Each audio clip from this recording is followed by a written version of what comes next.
Have you ever noticed inconsistency in your broiler performances? Maybe in differences in their weight gain, in mortality.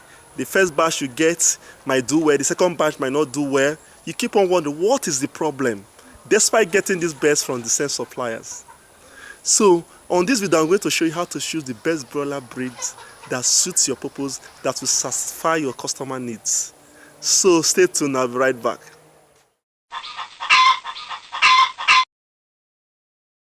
Guide. It has been a while. I remember my humble self, as Uncle Samuel. I'm here to give you the best tip to enhance your poultry performance. So on today's video, as we said earlier, we're talking about how to improve your broiler performance, broiler weight gain, by choosing the best broiler breeds that suit your intended purpose and the needs of your customers. I'd like to address the misconception between hatchery name and breeder names. We interchangeably use these two things. Okay, and it will affect our output if you don't know the differences. And this have been giving problem to many poultry farmers. Okay, you may have noticed that sometimes your batch A will be different from batch B. The performance of batch B will be better than batch A, and so on. So this arises from not knowing the differences between breeder names and hatchery name. Now, hatchery names are those names given to companies that market different breeds of broiler chickens. Like now in Nigeria, we have different hatcheries. They are not the creator of these breeds. The creator of these breeds gives them a specific name known as breeder name or breed names. Okay? Now, the hatchery market for these companies, this creator, so they buy this parent stock and start training them and hatching their eggs. But this hatchery are not the creator of the breeds. Okay, now in Nigeria we have different type of hatchery: Agrited, Said, Zanteg, Dan, and Obasanjo. So many of them. So people think that this hatchery will consistently have the same type of bird all the time. They can decide to market different breeds of bird from different creators. Now the creator are those ones that made these birds. They created the birds, like the Cobb 500 are created by the Cobb company. It's a big, very big company. So they are the one that created this Cobb 500. They have different series of Cobbs 500, Cobbs broiler chickens, but the Cobb 500 is normally common around here in Nigeria. Then we have other ones like the Ross 308. The Ross 308 is created by Ross Aviagen, a very big company as well. So, and so on and so on. They have so many creators that created different breeds of broiler chicken. Then we have different marketers that market these breeds. Okay, as I said earlier, Agritel will probably market the one I know of, Ross. Then we have what do they call it? Zantec. Zantec markets Cobb AA. Then we have Olam market Cobb 500. Then Obasanjo markets Marshall. They can decide to change these breeds, or decide to combine it with other breeds. So it's not less for you to know what particular breeds are this hatchery marketing at a particular time. Are they consistent with a particular type of breeds, or did they miss it? So it is left for the hatchery to tell you if they are consistent with a particular type of breeds. But you will not know. They will only tell you that this is this. They don't stamp it that this is Cobb, or this is Marshall, or this is Ross 308. So it's left for the hatchery marketers to tell you this is the breed they are marketing, so that you know how you are going to raise these birds. Now, talking about how to raise these birds, different breeds have different characteristics. They have their advantages and disadvantages. Okay, now down here in Nigeria, and we have different type of breeds, as I have mentioned. We have the Cobb, we have the Obad, we have the Marshall, we have the Ross 308, we have the Abo Acres AA.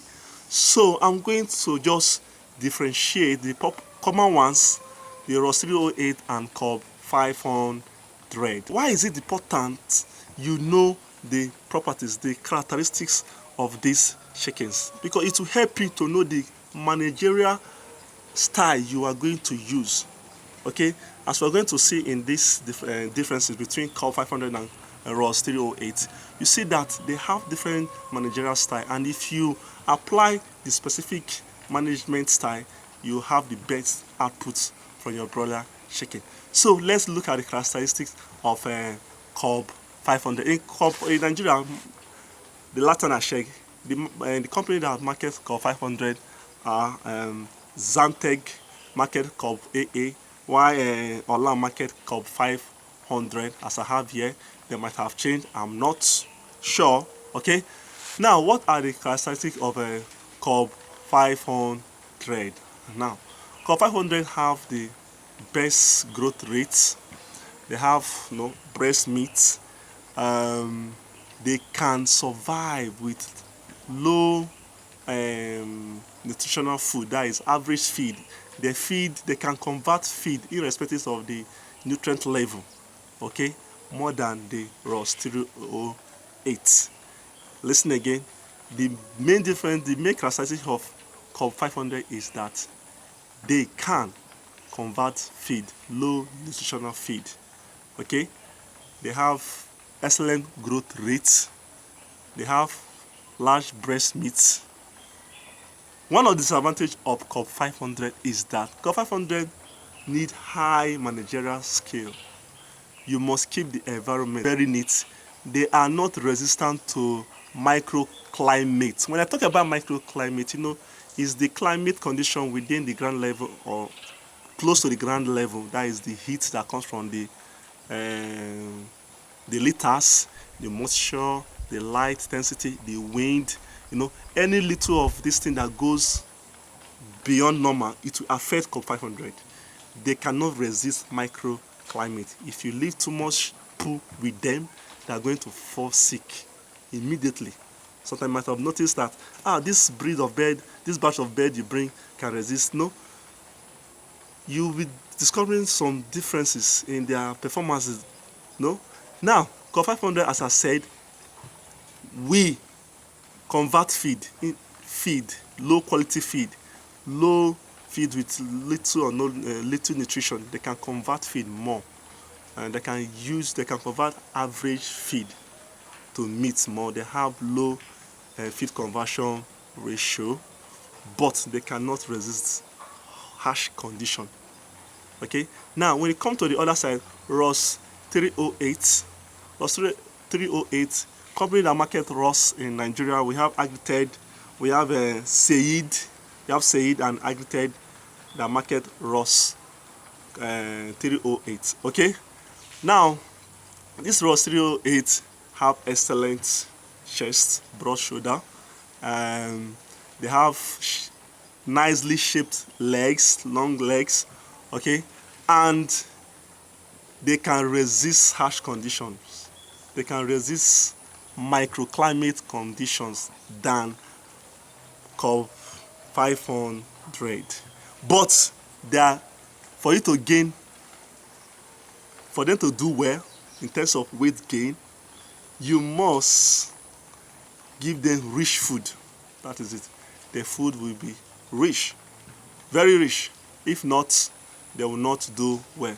Unlike the Cobb 500 that needs just normal feed, and they will convert that normal feed to meat. But in Ross 308, in Ross brother chickens, their food must be very rich, standards, top-notch feed for them to convert very well. Other breeds have their own characteristics as well. I just want to pick out these two because they are the most common breeds in Nigeria than here. We also have Arbor Acres Plus Plus. It's similar to what Ross they have. It is similar to Ross 308. They have similar characteristics. So it all boils down to what breed are you getting? What's the needs of your customer? Every breed, broiler chicken breed, has its own Achilles heel. Okay, so It depends on what you need, what your customer need, then you go for it. There are some like Cobb 500 also have uniformity, great uniformity. You grow in the same size, in the same weight gain, great uniformity. There are some people who just like selling off their beds, so you can buy Cobb 500 that have more uniformity while they grow up. Okay, so these are the things you have to check before going to the market. Do you have the capacity to maintain high environmental condition, high biosecurity, high neatness, high hygiene for raw stereo 8, for Cobb 500? Do you have that? You can go for that. Then, do you have the money to spend for rich food, for highly rich feeds? You can go for Ross 308. Okay, these are the differences between Cobb 500 and Ross 308. Cobb 500 can manage feed and convert it well to meat excellent growth rate, but cannot resist harsh condition. Why raw stereo 8 can resist harsh condition, but needs excellent feed. The feed must be rich. Okay, so it all boils down to what you need, what your customer needs, and your lifestyle to make the best decision that will help you get the best out of your broiler chicken. And remember, my humble self, please subscribe if this is your first time. Hit the like button, share this video, subscribe to my channel. I'll see you on my next video. Sam is out. Bye bye.